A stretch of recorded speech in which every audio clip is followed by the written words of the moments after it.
ಇವತ್ತು ಪತ್ತಾಗೋಬಿ ಅಥವಾ ಕ್ಯಾಬೇಜ್ನ ಬಳಸಿ ಒಂದು ತುಂಬಾ ರುಚಿಯಾಗಿರುವಂತಹ ಹೊಸ ಬ್ರೇಕ್ಫಾಸ್ಟ್ ರೆಸಿಪಿನ ಯಾವ ರೀತಿ ಮಾಡೋದಂತ ತೋರಿಸ್ತಿದ್ದೀನಿ. ಸೊ ಫ್ರೆಂಡ್ಸ್, ನೀವು ಖಂಡಿತ ಒಂದು ಸ್ವಲ್ಪ ಟೇಸ್ಟ್ ಮಾಡಿ ನೋಡಿದರೆ ಮತ್ತೆ ಮತ್ತೆ ಮಾಡ್ತೀರಾ. ಮತ್ತು ಇದು ದೊಡ್ಡವರು ಅಷ್ಟೇ ಅಲ್ಲ, ಮಕ್ಕಳು ಕೂಡ ತುಂಬಾ ಇಷ್ಟಪಟ್ಟು ತಿಂತಾರೆ ಈ ರೆಸಿಪಿ. ಸೊ ಒಂದು ಸ್ವಲ್ಪ ಖಂಡಿತ ಟ್ರೈ ಮಾಡಿ ನೋಡಿ. ಬನ್ನಿ ಇವಾಗ ಯಾವ ರೀತಿ ಮಾಡೋದಂತ ನೋಡೋಣ. ನೋಡಿ, ಈ ಕ್ಯಾಬೇಜ್ ಬ್ರೇಕ್ಫಾಸ್ಟ್ ರೆಸಿಪಿ ಮಾಡೋದಕ್ಕೆ ನಾನಿಲ್ಲಿ 2 ಕಪ್ ಆಗುವಷ್ಟು ಬಾಂಬೆ ರವೆ ಹಾಕೊತಿದ್ದೀನಿ.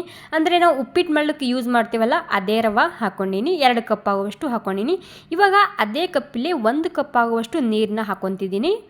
ಮತ್ತು ಅದೇ ಕಪ್ಪಲ್ಲಿ 1 ಕಪ್ ಆಗುವಷ್ಟು ಮೊಸರು ಹಾಕೊತಿದ್ದೀನಿ. ಅಂದರೆ 2 ಕಪ್ ರವಕ್ಕೆ 1 ಕಪ್ ನೀರು, 1 ಕಪ್ ಮೊಸರು ಹಾಕ್ಕೊಂಡಿನಿ. ಇವಾಗ ಇದಕ್ಕೆ ರುಚಿಗೆ ತಕ್ಕಷ್ಟು ಉಪ್ಪು ಹಾಕೊತಿದ್ದೀನಿ. ಓಕೆ, ಇವಾಗ ಎಲ್ಲನೂ ಸೇರಿಸಿ ಸರಿಯಾಗಿ ಮಿಕ್ಸ್ ಮಾಡ್ಕೊತಿದ್ದೀನಿ. ಗಂಟು ಇರಬಾರ್ದು, ಆ ರೀತಿ ಮಿಕ್ಸ್ ಮಾಡ್ಕೊಳ್ಳಿ. ಇದಕ್ಕೆ ನೀರು ಮತ್ತೆ ಬೇಕಾಗುತ್ತೆ ಇನ್ನಷ್ಟು, ಬಟ್ ನೀವು ಒಂದು ಸ್ವಲ್ಪ ಮೊದಲಿಗೆ 1 ಕಪ್ ಮೊಸರು 1 ಕಪ್ ನೀರು ಹಾಕ್ಕೊಂಡು ಸರಿಯಾಗಿ ಮಿಕ್ಸ್ ಮಾಡ್ಕೊಳ್ಳಿ. ಓಕೆ, ಗಟ್ಟಿ ಅನಿಸ್ತಿದೆ, ಹೀಗಾಗಿ ಒಂದು ಸ್ವಲ್ಪ ಮತ್ತೆ ಅದಕ್ಕೆ ನೀರು ಹಾಕ್ಕೊತಿದ್ದೀನಿ. ನೋಡಿ, ಯಾಕಂದರೆ ಇದು ದಪ್ಪ ರವೆ ಹಾಕಿರ್ತೀವಲ್ಲ, ಅದು ನೀರು ಕುಡಿಯುತ್ತೆ. ಮತ್ತು ಒಂದು ಅರ್ಧ ಕಪ್ ಆಗುವಷ್ಟು ನೀರನ್ನ ಹಾಕಿದ್ದೀನಿ. ಇಲ್ಲಿ ನೋಡ್ತಿರ್ಬೋದು, ನೋಡ್ಕೊಂಡು ನೀರನ್ನ ಹಾಕ್ಕೊಳ್ಳಿ. ನೀವು ನೋಡ್ತಿರ್ಬೋದು ಯಾವ ರೀತಿ ಆಗಿದೆ ಅಂಥೇಳಿ. ಈ ರೀತಿ ಆಗಿರಬೇಕು. ಇವಾಗ ಇದಕ್ಕೆ ಒಂದು 10 ನಿಮಿಷ ಆಗೋ ತನಕ ರೆಸ್ಟ್ ಮಾಡೋಕೆ ಬಿಡ್ತಿದ್ದೀನಿ. ಸೊ ಅಲ್ಲಿ ತನಕ ನಾನಿಲ್ಲೊಂದು ಕಡಾಯಿ ಇಟ್ಕೊಂಡಿನಿ. ಕಡಾಯಿನಲ್ಲಿ 2-3 ಚಮಚ ಆಗುವಷ್ಟು ಎಣ್ಣೆ ಹಾಕ್ಕೊತಿದ್ದೀನಿ.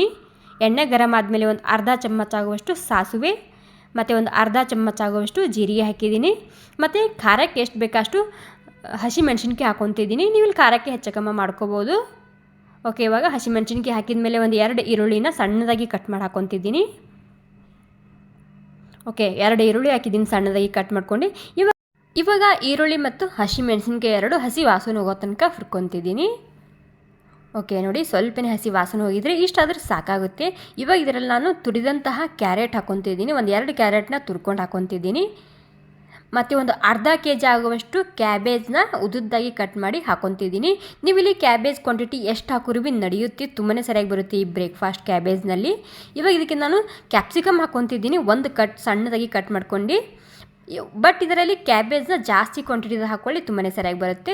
ಇವಾಗ ಎಲ್ಲನೂ ಸೇರಿಸಿ ಮತ್ತೆ ಹಸಿ ವಾಸನೆ ಹೋಗೋ ತನಕ ಇದನ್ನು ನಾನು ಹುರ್ಕೊತಿದ್ದೀನಿ.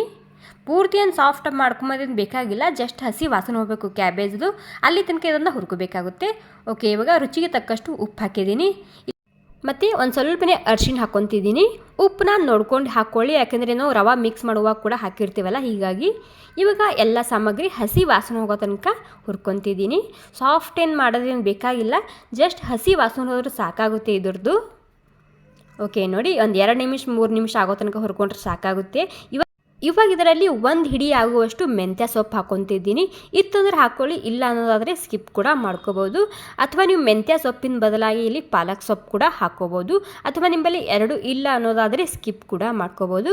ಓಕೆ, ಮೆಂತ್ಯ ಸೊಪ್ಪು ಜಸ್ಟ್ ಮಿಕ್ಸ್ ಮಾಡ್ಕೊಂಡಿದ್ದು ನಾನು. ಮಿಕ್ಸ್ ಮಾಡ್ಕೊಂಡಾದ್ಮೇಲೆ ಇವಾಗ ನಾವು ರವೆ ಮತ್ತು ಮೊಸರು ಮಿಕ್ಸ್ ಮಾಡ್ಕೊಂಡು ಇಟ್ಕೊಂಡಿದ್ದೀವಲ್ಲ, ಅದರಲ್ಲಿ ಹಾಕ್ಕೊತಿದ್ದೀನಿ. ಓಕೆ, ನೋಡಿ, ಎಲ್ಲ ಸೇರಿಸಿ ಇದರಲ್ಲಿ ಹಾಕ್ಕೊಳ್ಳಿ. ಓಕೆ, ಎಲ್ಲನೂ ಹಾಕಾಗಿದೆ. ಇವಾಗ ಒಂದು ಸ್ವಲ್ಪ ಮಿಕ್ಸ್ ಮಾಡ್ಕೊತಿದ್ದೀನಿ ಎಲ್ಲನೂ ಸೇರಿಸಿ. ಓಕೆ, ನೋಡಿ, ಎಲ್ಲ ಸೇರಿಸಿ ಮಿಕ್ಸ್ ಮಾಡ್ಕೊಂಡಾಗಿದೆ. ಮತ್ತು ಇದು ಗಟ್ಟಿಯಾಗಿದೆ, ಯಾಕಂದರೆ ನಾವು ದಪ್ಪ ರವೆ ಯೂಸ್ ಮಾಡಿರ್ತೀವಲ್ಲ, ಅದೆಲ್ಲ ನೀರ ಮೊಸರು ಹೀರ್ಕೊಂಡಿರುತ್ತೆ, ಹೀಗಾಗಿ ಗಟ್ಟಿಯಾಗುತ್ತೆ. ಮತ್ತು ಒಂದು ಸ್ವಲ್ಪನೇ ಕೊತ್ತಂಬರಿ ಸೊಪ್ಪು ಹಾಕಿದ್ದೀನಿ ನಾನಿವಾಗ. ಇವಾಗ ಎಲ್ಲ ಮಿಕ್ಸ್ ಮಾಡ್ಕೊಂಡಾದ್ಮೇಲೆ ನಾನಿಲ್ಲಿ ಸಣ್ಣ ಪ್ಯಾನ್ ಇಟ್ಕೊಂಡಿನಿ. ಒಂದು ಸ್ವಲ್ಪನೇ ತುಪ್ಪ ಹಚ್ತಿದ್ದೀನಿ. ತುಪ್ಪ ಹಚ್ಚಿ ಇದರಲ್ಲಿ 1 ಚಮಚ ಆಗುವಷ್ಟು ಈ ರೀತಿ ಹಿಟ್ಟನ್ನ ಹಾಕ್ಕೊತಿದ್ದೀನಿ. ಈ ರೀತಿ ನಿಮ್ಮಲ್ಲಿ ಸಣ್ಣ ಪ್ಯಾನ್ ಇಲ್ಲ ಅನ್ನೋದಾದರೆ ನೀವು ಇದು ದೊಡ್ಡ ಪ್ಯಾನ್ ಬರುತ್ತೀವಲ್ಲ, ಅದರಲ್ಲಿ ಕೂಡ ಮಾಡ್ಕೋಬೋದು. ಅಥವಾ ದೋಸೆ ತವ ಬರುತ್ತೆ ನೋಡಿ, ಅದರಲ್ಲಿ ಕೂಡ ಮಾಡ್ಕೋಬೋದು. ತುಂಬಾ ಸುಲಭವಾಗಿ ಬರುತ್ತೆ. ಇದರಲ್ಲಿ ನೀವು ಈನೋ ಸೋಡಾ ಹಾಕೋದೇನು ಬೇಕಾಗಿಲ್ಲ, ಹಾಗೆ ಕೂಡ ಮಾಡ್ಕೋಬೋದು. ನಾನು ಸ್ಲೋ ಗ್ಯಾಸ್ನಲ್ಲಿ 1 ರಿಂದ 2 ನಿಮಿಷ ಆಗೋ ತನಕ ಮುಚ್ಚಿಟ್ಟಿದ್ದ. ಇವಾಗ ಇದನ್ನು ನಾನು ಮೇಲೆ ಒಂದು ಸ್ವಲ್ಪನೇ ಎಣ್ಣೆ ಹಚ್ಚಿ ಉಲ್ಟಾ ಹಾಕ್ಕೊತಿದ್ದೀನಿ. ವಾವ್, ನೋಡಿ ಎಷ್ಟು ಸರಿಯಾಗಿ ಕಲರ್ ಬಂದಿದೆ ಅಲ್ವಾ. ತುಂಬಾ ರುಚಿಯಾಗಿ ಬರುತ್ತೆ, ಮೇಲಿನ ಲೇಯರ್ ತುಂಬಾ ಕ್ರಿಸ್ಪಿಯಾಗಿ ಬರುತ್ತೆ. ಮತ್ತು ಇವಾಗ ನಾನು ಮುಚ್ಚಿ ಇದಕ್ಕೆ 1 ರಿಂದ 2 ನಿಮಿಷ ಆಗೋ ತನಕ ಸ್ಲೋ ಗ್ಯಾಸ್ನಲ್ಲೇ ಬಿಡ್ತಿದ್ದೀನಿ. ಓಕೆ, ನೋಡಿ, ನಮ್ಮ ರುಚಿಯಾಗಿರುವಂತಹ ಆರೋಗ್ಯಕರವಾಗಿರುವಂತಹ ಬ್ರೇಕ್ಫಾಸ್ಟ್ ರೆಸಿಪಿ ತಯಾರಾಗಿದೆ. ಮತ್ತು ಫ್ರೆಂಡ್ಸ್, ನೀವು ಈ ರೆಸಿಪಿಗೆ ಏನಂತ ಹೆಸರಿಡ್ತೀರ ಅಂತ ನನಗೆ ಕಾಮೆಂಟ್ ಮಾಡಿ ತಿಳಿಸಿ. ಸೊ ಇನ್ನೊಂದು ಹಾಕಿ ತೋರಿಸ್ತಿದ್ದೀನಿ. ಒಂದು ಸ್ವಲ್ಪನೇ ಎಣ್ಣೆ ಹಚ್ಚಿದ್ದೀನಿ. ಎಣ್ಣೆ ಹಚ್ಚಿ 1 ಚಮಚ ಆಗುವಷ್ಟು ಹಾಕ್ಕೊತಿದ್ದೀನಿ. ಮತ್ತು ನೀವು ಎಷ್ಟು ತೆಳ್ಳಗೆ ಬೇಕೋ ಅಷ್ಟು ತೆಳ್ಳಗೆ ಇದನ್ನು ಹಾಕ್ಕೋಬೋದು. ಮತ್ತು ಸ್ಲೋ ಗ್ಯಾಸ್ನಲ್ಲೇ ಮಾಡಿ ಈ ರೆಸಿಪಿ. ಮತ್ತು ಫ್ರೆಂಡ್ಸ್, ಮತ್ತು ಈ ರೆಸಿಪಿ ನಿಮಗೆ ಸ್ವಲ್ಪನಾದರೂ ಇಷ್ಟ ಆಗಿದ್ರೆ ಒಂದು ಲೈಕ್ ಮಾಡಿ, ಹಾಗೆ ನಿಮ್ಮ ಅಭಿಪ್ರಾಯನ ನನಗೆ ಕಾಮೆಂಟ್ ಮೂಲಕ ತಿಳಿಸಿ. ಓಕೆ, ನಮ್ಮ ರುಚಿಯಾಗಿರುವಂತಹ ಬ್ರೇಕ್ಫಾಸ್ಟ್ ರೆಸಿಪಿ ತಯಾರಾಗಿದೆ. ತುಂಬ ಅಂದರೆ ತುಂಬಾ ರುಚಿಯಾಗಿ ಬಂದಿದೆ ಈ ಬ್ರೇಕ್ಫಾಸ್ಟ್ ರೆಸಿಪಿ. ಸೊ ನಮ್ಮ ಮನೆಯಲ್ಲಿ ಎಲ್ಲರೂ ಇಷ್ಟಪಟ್ಟು ತಿನ್ನುವಂತಹ ಬ್ರೇಕ್ಫಾಸ್ಟ್